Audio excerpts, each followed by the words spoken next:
Today, we've been talking quadrilaterals. We talked kites and trapezoids. Have really been the last several days of our discussion. So quadrilaterals. Today we're going to take the quadrilaterals and we're going to shrink it down a little bit to talk about what we call parallelograms. Now, parallelograms are a lot of shapes, but parallelograms are what all of these littler shapes are going to have kind of in common. So if you think about a diagram, and you don't need to draw this down, but if parallelograms is the parallelogram that I have drawn right here, okay, it's this broad category of four-sided figures. Within here, we have different kinds of shapes. We have rectangles. See if it'll let me draw a rectangle. We have rectangles that are part of there. That's not really a rectangle. We have squares that are part of it. We have what's called a rhombus, and it's part of it. So we've got all of these other shapes inside of parallelograms. So they're this big thing. And then so we're going to do the big thing today, what all parallelograms have in common. And then we're going to break it down a little bit more tomorrow to rectangles and squares, and then we'll bring rhombuses in there as well.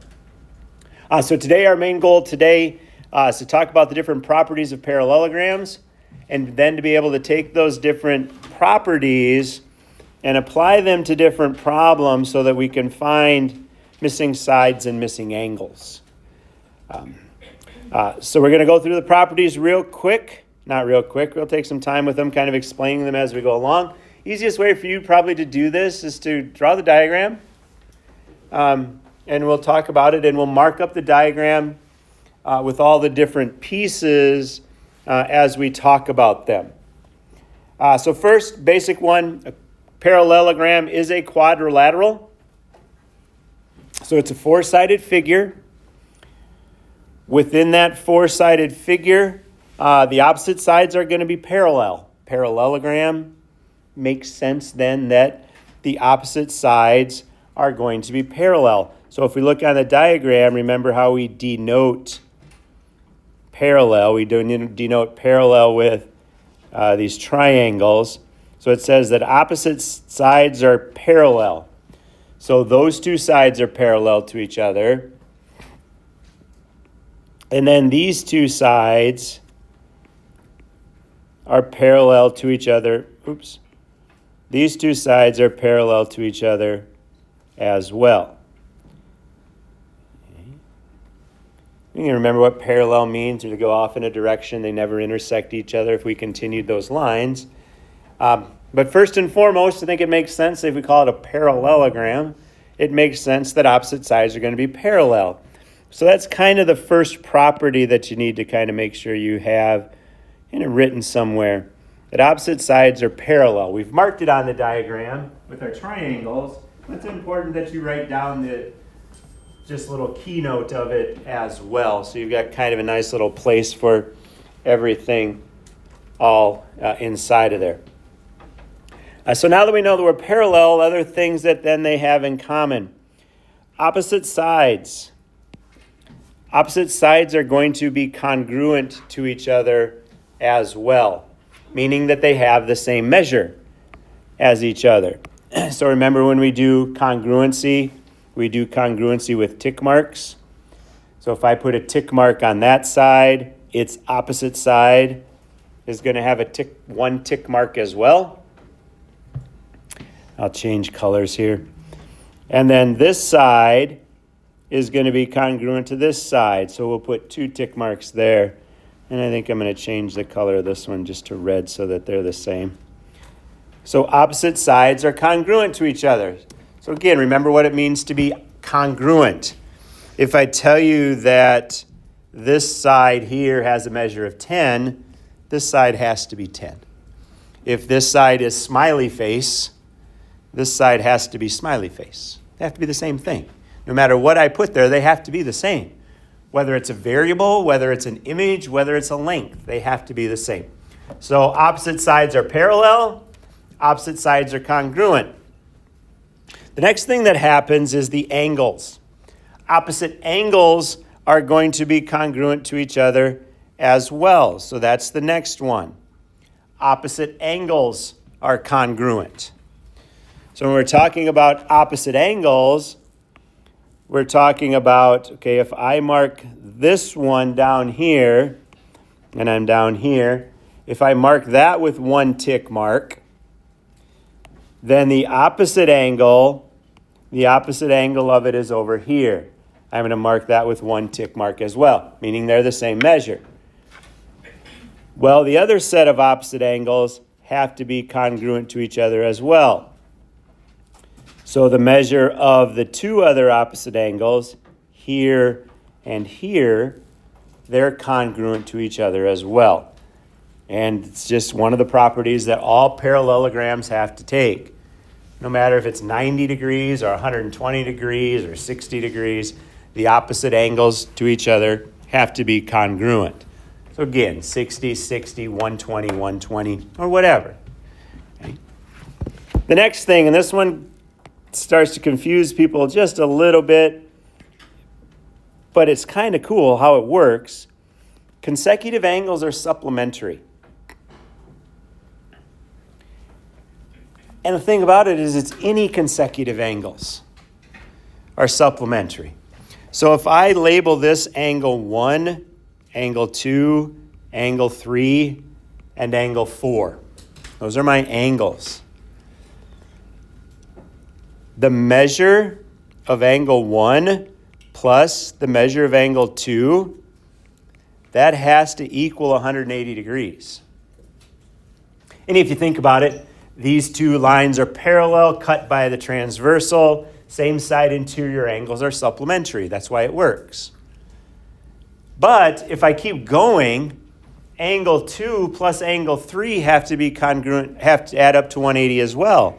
So we can also say the measure of angle 2 plus the measure of angle 3 has to be 180.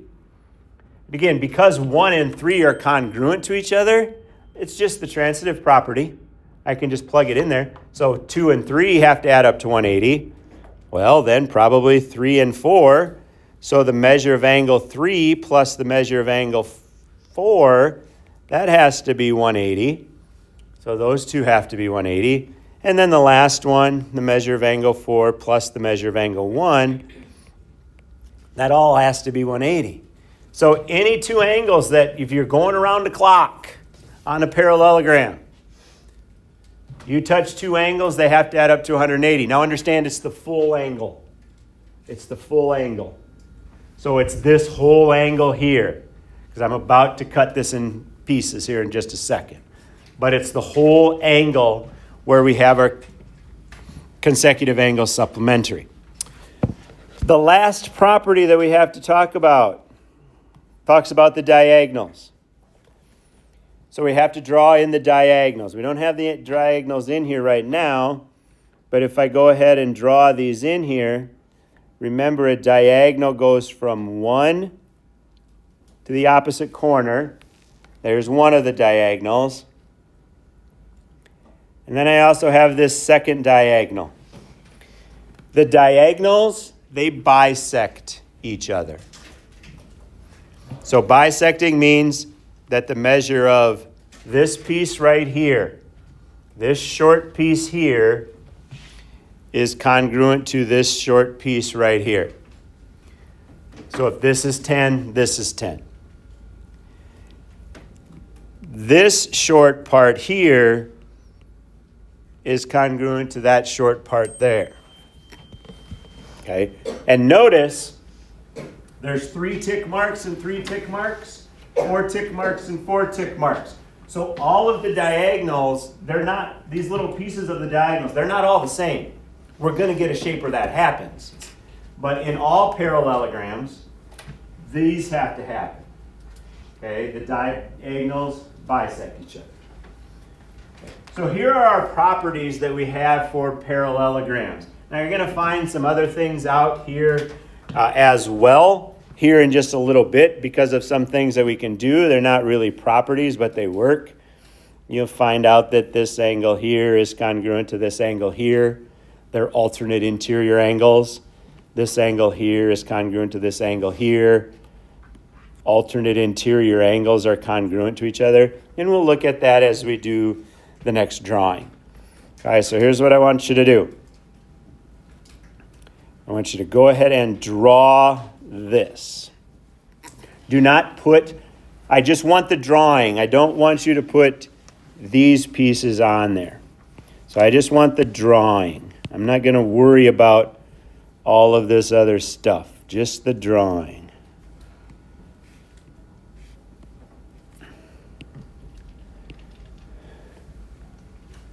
There's a lot of other stuff in. There's a lot of things that can confuse you in here.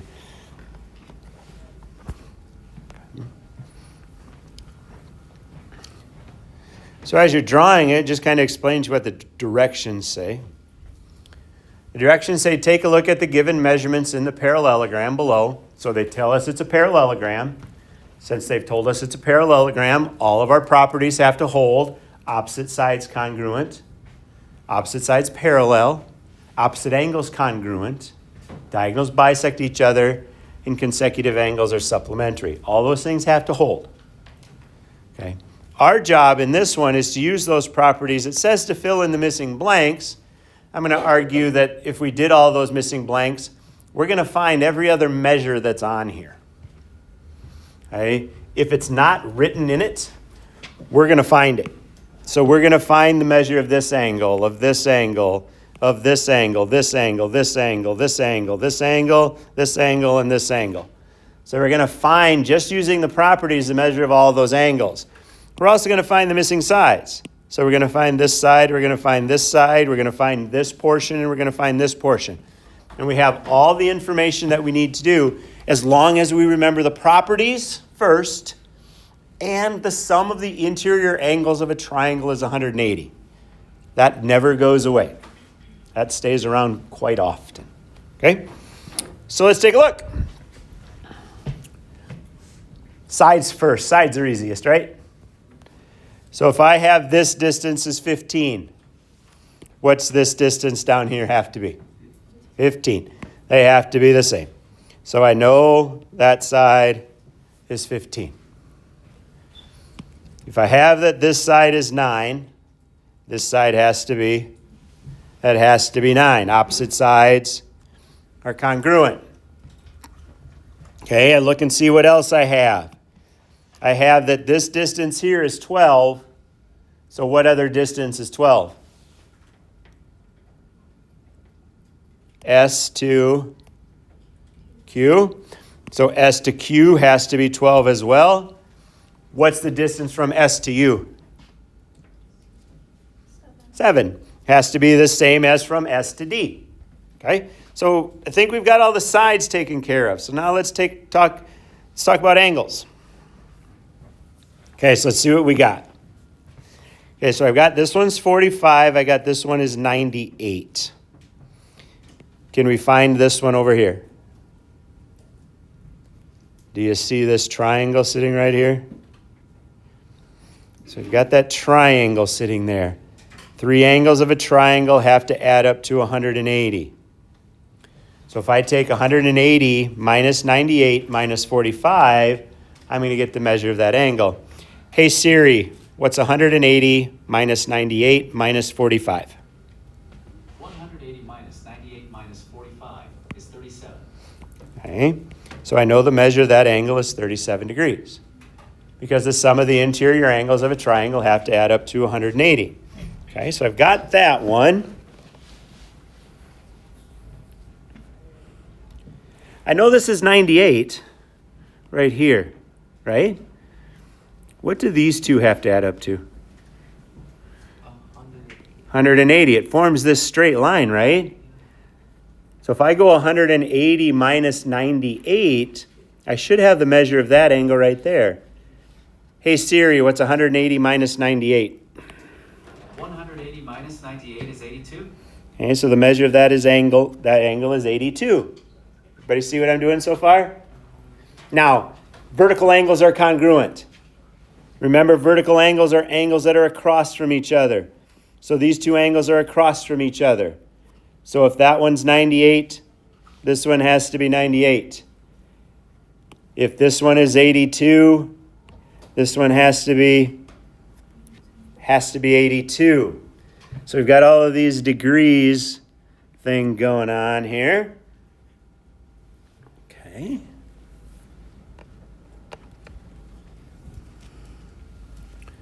What else do we notice? Make this a little bit bigger. I know this is 82, right? I know this is 44, so I can find this one right here because these three have to add up to 180. Hey Siri, what's 180 minus 82 minus 44? 180 minus 82 minus 44 is 54. So the measure of that angle is 54 degrees. Okay.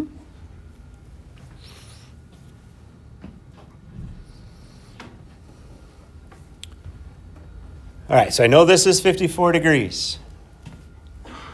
Alternate interior angles are going to be congruent. So if I follow this diagonal down here, it goes to right here. So this angle right here has to be exactly the same as where I started out.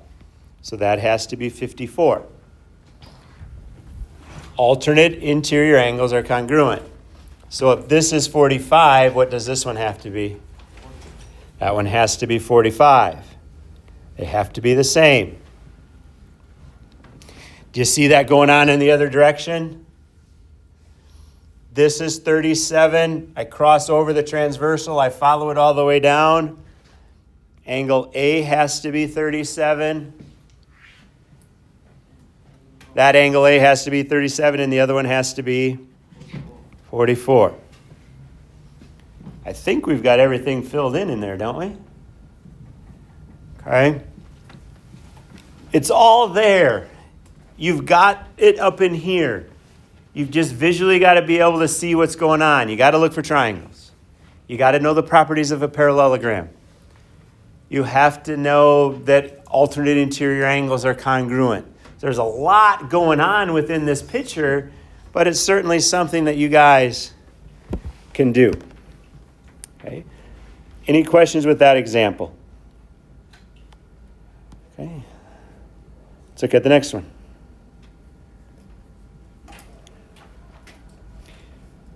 Okay, so here's our drawing. Obviously, you don't need to put the squiggly marks in there. That would be kind of silly. Solve for x and y in the parallelogram. So it's telling us that we have a parallelogram again. So opposite sides are parallel.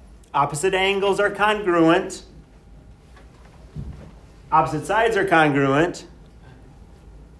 Consecutive angles are supplementary.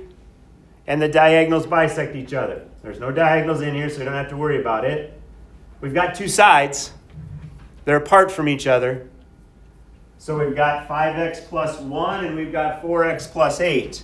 Opposite sides have to be congruent. So 4x plus 8 has to equal 5x plus 1. That makes sense? Solve this. We subtract 4x from both sides. That's x plus 1, so 7. Subtract 1 from both sides. So we've got our x value. There's our x value. Now we look at the y's. And you'll notice with the y's it has the degree symbol. So that means that they're angles. So are these opposite angles or are they consecutive angles? Consecutive angles. And what do consecutive angles have to add up to? 180. So consecutive angles add up to 180. So 3y plus 9y minus 12, those two together have to add up to 180. Consecutive angles are supplementary. Combine like terms. That's 12y. I'm just going to add 12 to both sides. So that's 192. So in the mess of things there, I have 12y equals 192. Hey Siri, what's 192 divided by 12? 192 divided by 12 is 16. So y is equal to 16. Okay, but again, it's about knowing the properties. Opposite sides are congruent, consecutive angles are supplementary, and putting those things together. Okay. Let's look at the next one. The figure below is a parallelogram. The question asks us to find x and y.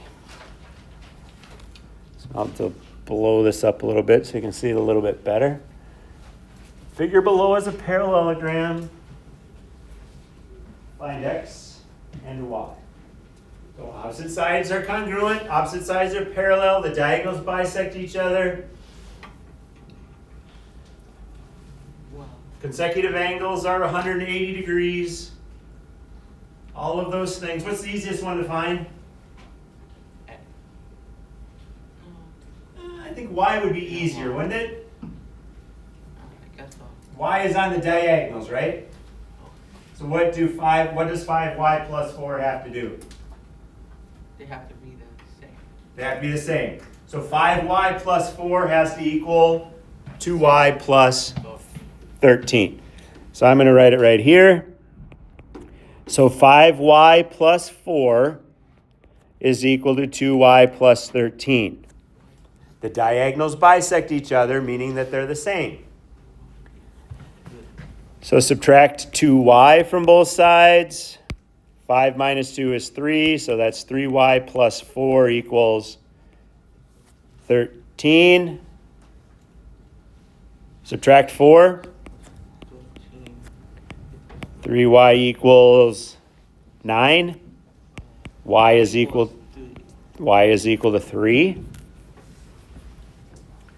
Okay, so we got the y value. Now I got to think about this x value. This x value is sitting over here. We go to the opposite side. Okay, so we know opposite angles are congruent. So this angle and this angle have to be the same. So if this is 42, this is 42. If this is 78, this is 78. And does that have anything to do with this? No, but what are these in general terms? They're not opposite angles there. When you go around it, you go from one to the next, they're called consecutive angles.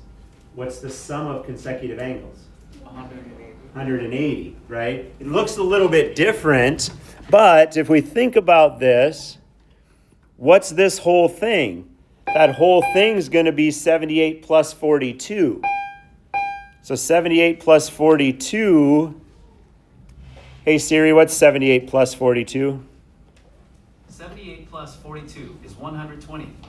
So that's 120 degrees. That's the whole thing. And x plus 2x is 3x.